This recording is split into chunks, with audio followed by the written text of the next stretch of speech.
आप सुन रहे हैं शिव महापुराण कथा भारतीय संस्कृति के माध्यम से। 5वां अध्याय। महाप्रलय काल में केवल सद्ब्रह्मा की सत्ता का प्रतिपादन, उस निर्गुण निराकार ब्रह्मा से ईश्वर मूर्ति सदाशिव का प्राकट्य, सदाशिव द्वारा स्वरूप भूता शक्ति अंबिका का प्रकटीकरण, उन दोनों के द्वारा उत्तम क्षेत्र काशी या आनंद वन का प्रादुर्भाव, शिव के वामांग से परम पुरुष विष्णु का आविर्भाव तथा उनके सकाश से प्राकृत तत्वों की क्रमशः उत्पत्ति की व्याख्या।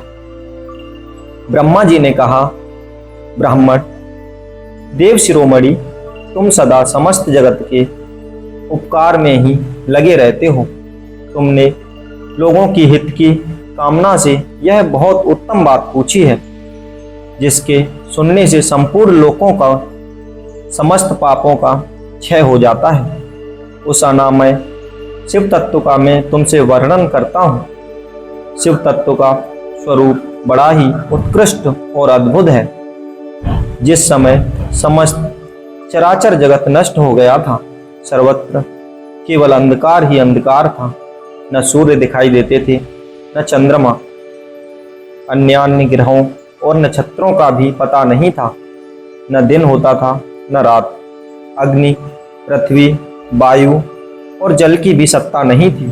प्रधान तत्व अव्याकृत प्रकृति से रहित सूना आकाश मात्र शेष था।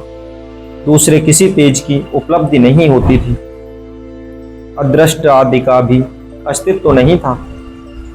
शब्द और स्पर्श भी साथ छोड़ चुके थे। गंध और रूप की भी अभिव्यक्ति नहीं होती थी। रस का भी अभाव हो गया था। दिशाओं का भी भान नहीं होता था। इस प्रकार सब ओर निरंतर सूचीबेद घोर अंधकार फैला हुआ था। उस समय सत्य ब्रह्मा, इस श्रुति में जो सत्य सुना जाता है, एकमात्र वही शेष था। जब यह वह ऐसा जो इत्यादि रूप से निर्दिष्ट होने वाला भावात्मक जगत नहीं था, उस समय एकमात्र वह सत्य ही शेष था, जिसे योगी जन अपने हृदय का भीतर निरंतर देखते हैं। वह सतत्व का मन का विषय नहीं था। वीणा का भी वहां तक कभी पहुंच नहीं होती, क्योंकि वह नाम तथा रूप रंग से भी शून्य है। वह न स्थूल है, न कृश है, न हस्व है, न दीर्घ तथा न लघु है, न गुरु। उसमें न कभी वृद्धि होती है, न हास। श्रुति भी उसके विषय में चकित भाव से है, इतना ही कहते हैं, अर्थात उसकी सत्ता मात्र का ही निरूपण कर पाती है। उसका कोई विशेष विवरण देने में असमर्थ हो जाती है। वह सत्य, ज्ञान स्वरूप, अनंत, परमानंदमय, परम ज्योति स्वरूप, अप्रमेय, आधार रहित, निर्वकार, निराकार, निर्गुण, योगी गम्य, सर्वव्यापी, सबका एकमात्र कारण, निर्वकल्प, निरारंभ, माया शून्य, उपद्रव रहित, आदित्य अनादि, अनंत, संकोच, विकास से शून्य तथा चिन्मय है। जिस परम ब्रह्मा के विषय में ज्ञान और अज्ञान से पूर्ण युक्तियों द्वारा इस प्रकार ऊपर बताए अनुसार विकल्प किए जाते हैं, उनसे कुछ काल के बाद सृष्टि का समय आने पर द्वितीय की इच्छा प्रकट की। उसके भीतर एक से अनेक होने का संकल्प उदित हुआ। तब उस निराकार परमात्मा ने अपनी लीला शक्ति से अपने लिए मूर्ति आकार की कल्पना की। वह मूर्ति संपूर्ण ऐश्वर्य गुणों से संपन्न, सर्वज्ञानमयी, शुभ स्वरूपता, सर्वव्यापिनी, सर्वरूपा, सर्वदर्शिनी, सर्वकारिणी, सबकी एकमात्र वंदनीय, सर्वज्ञा, सब कुछ देने वाली और संपूर्ण संस्कृतियों का केंद्र थी। उस शुद्ध रूपिणी ईश्वर मूर्ति की कल्पना करके वह अद्वितीय, अनादि, अनंत, सर्व प्रकाशक, चिन्मय, सर्वव्यापी और अविनाशी परम ब्रह्मा अंतहित हो गया। जो मूर्ति रहित परम ब्रह्मा है, उसकी मूर्ति चिन्मय आकार भगवान सदाशिव हैं। अर्वाचीन और प्राचीन विद्वान उन्हीं को ईश्वर कहते हैं। उस समय एकाकी रहकर स्वेच्छा अनुसार विहार करने वाले उन सदाशिव ने अपने विग्रह से स्वयं ही एक स्वरूप भूता शक्ति की सृष्टि की, जो उनके अपने श्री अंग से कभी अलग होने वाली नहीं थी। उस पराशक्ति को प्रधान, प्रकृति, गुणवती, माया, बुद्ध तत्व की जननी तथा विकास रहित बनाया। वह शक्ति अंबिका कही गई। उसी को प्रकृति, सर्वेश्वरी, त्रिदेव जननी, नित्या और मूल कारण भी कहते हैं। सदाशिव द्वारा प्रकट की गई उस शक्ति के 8 भुजाएं हैं। उस शुभ लक्षणा देवी के मुख की शोभा विचित्र है।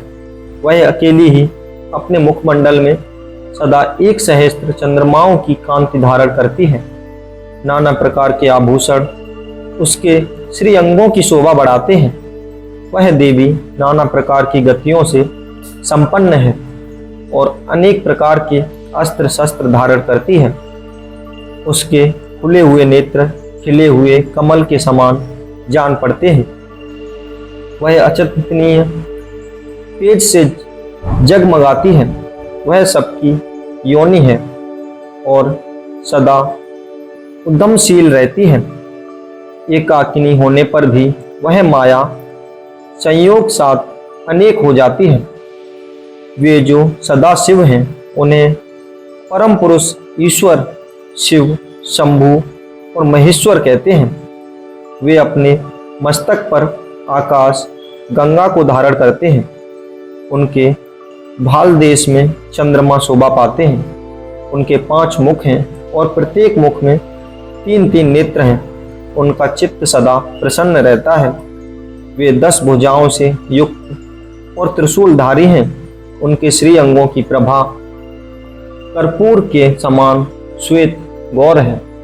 वे अपने सारे अंगों से भस्म रमाए रहते हैं। उन काल रूपी ब्रह्मा ने एक ही समय शक्ति के नाथ शिवलोक नामक क्षेत्र का निर्माण किया था। उस समय उत्तम क्षेत्र को ही काशी कहते हैं। वह परम निर्वाण या मोक्ष का स्थान है, जो सबके ऊपर विराजमान। वे प्रिया, प्रियतमय रूप शक्ति और शिव जो परमानंद स्वरूप है, उस मनोरम क्षेत्र में नित्य निवास करते हैं। काशीपुरी परमानंद रूपिणी मुनि शिव और शिवा ने प्रलय काल में भी कभी उस क्षेत्र को अपने सानिध्य से मुक्त नहीं किया है। इसलिए विद्वान पुरुष उसे अविमुक्त क्षेत्र के नाम से भी जानते हैं। वह क्षेत्र आनंद का हेतु है। इसलिए पिनाकधारी शिव ने पहले उसका नाम आनंद वन रखा था। उसके बाद वह अविमुक्त के नाम से प्रसिद्ध हुआ। देवर्षि एक समय उस आनंद वन में भ्रमण करते हुए शिवा और शिव के मन में यह इच्छा हुई कि किसी दूसरे पुरुष की भी सृष्टि करनी चाहिए, जिस पर यह सृष्टि संचालन का महान भार रखकर हम दोनों केवल काशी में रहकर इच्छा अनुसार विचरें और निर्माण धारण करें। वही पुरुष हमारे अनुग्रह से सदा सबकी सृष्टि करें, पालन करें और वही अंत में सबका संहार भी करें। यह चित्त एक समुद्र के समान है। इसमें चिंता की उत्ताल तरंगें उठकर इसे चंचल बनाए रहती हैं। इसमें सत्वगुण रूपी रत्न, तमोगुण रूपी ग्रह और रजोगुण रूपी मूंगे हुए हैं। इस विशाल चित्त समुद्र को संकुचित करके हम दोनों उस पुरुष के प्रसाद से आनंद कानन काशी में सुखपूर्वक निवास करें।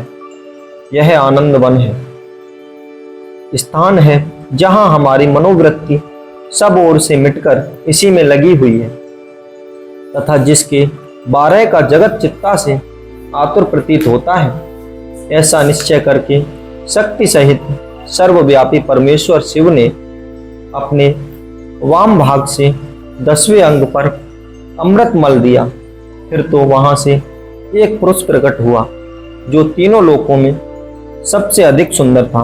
वह शांत था, उसमें सत्व गुण की अधिकता थी तथा वह गंभीरता का अथाह सागर था। मुने, क्षमा नामक गुण से युक्त उस पुरुष के लिए ढूंढने पर भी कहीं कोई उपमा नहीं मिलती। उसकी क्रांति इंद्रनील मणि के समान श्याम थी, उसके अंग अंग से दिव्य शोभा छिटक रही थी और नेत्र प्रफुल्ल कमल के समान शोभा पा रहे थे। श्री अंगों पर सुवर्ण की कांति वाले 2 सुंदर रेशमी पीतांबर शोभा दे रहे थे। किसी से भी पराजित न होने वाला वह वीर पुरुष और प्रचंड भुजदंडों से सुशोभित हो रहा था। तदंतर उस पुरुष ने परमेश्वर शिव को प्रणाम करके कहा, स्वामी, मेरे नाम निश्चित कीजिए और काम बताइए। उस पुरुष की यह बात सुनकर महेश्वर भगवान शंकर हंसते हुए मेघ के समान गंभीर वाणी में उससे बोले। शिव ने कहा, वत्स, व्यापक होने के कारण तुम्हारा विष्णु नाम विख्यात हुआ। इसके सिवा और भी बहुत से नाम होंगे जो भक्तों को सुख देने वाले होंगे। तुम सुस्थिर उत्तम तप करो, क्योंकि वही समस्त कार्यों का साधन है। ऐसा कहकर भगवान शिव ने श्वास मार्ग से श्री विष्णु को वेदों का ज्ञान प्रदान किया।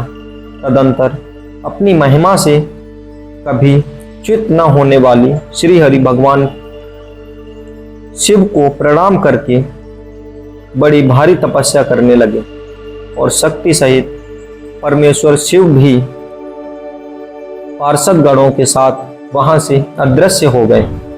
भगवान विष्णु ने सुदीर्घ काल तक बड़ी कठोर तपस्या की। तपस्या के परिश्रम से युक्त भगवान विष्णु के अंगों से नाना प्रकार की जलधाराएं निकलने लगी। यह सब भगवान शिव की माया से ही संभव हुआ। महामुनि, उस जल से सारा सोना आकाश व्याप्त हो गया। वह ब्रह्मरूप जल अपने स्पर्श मात्र से सब पापों का नाश करने वाला सिद्ध हुआ। उस समय थके हुए परम पुरुष विष्णु ने स्वयं उस जल में शयन किया। वे दीर्घ काल तक बड़ी प्रसन्नता के साथ उसमें रहे। नार अर्थात जल में शयन करके कारण ही उनका नारायण यह श्रुति समस्त नाम प्रसिद्ध हुआ। उस समय उन परम पुरुष नारायण के सिवा दूसरी कोई प्राकृतिक वस्तु नहीं थी। उसके बाद ही उन महात्मा नारायण देव से यथा समय सभी तत्व प्रकट हुए।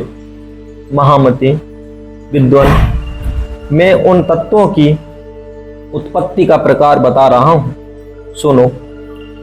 प्रकृति से महत्तत्व प्रकट हुआ और महत्तत्व से तीनों गुण, इन गुणों के भेद से ही त्रिविध अहंकारी उत्पत्ति हुई। अहंकार से 5 तंत्राएं हुई और उन तंत्राओं से 5 भूत प्रकट हुए। उसी समय ज्ञानेंद्रियों और कर्मेंद्रियों का भी प्रादुर्भाव हुआ। मुनिश्रेष्ठ, इस प्रकार मैंने तुम्हें तत्वों की व्याख्या बताई है। इनमें से पुरुषों को छोड़कर शेष सारे तत्व प्रकृति से प्रकट हुए हैं, इसलिए सब के सब जड़ हैं। तत्वों की संख्या 24 है। उस समय एकाकार हुई। 24 तत्वों को ग्रहण करके वे परम पुरुष नारायण भगवान शिव की इच्छा से ब्रह्म रूप जल में सो गए। इसी के साथ हमारा यह अध्याय समाप्त होता है। अगर आप हमारे पेज भारतीय संस्कृति पर नए आ रहे हो तो हमारे पेज भारतीय संस्कृति को सब्सक्राइब कीजिए और बढ़ावा दीजिए। मिलते हैं नेक्स्ट एपिसोड में। हर हर महादेव, हर हर महादेव।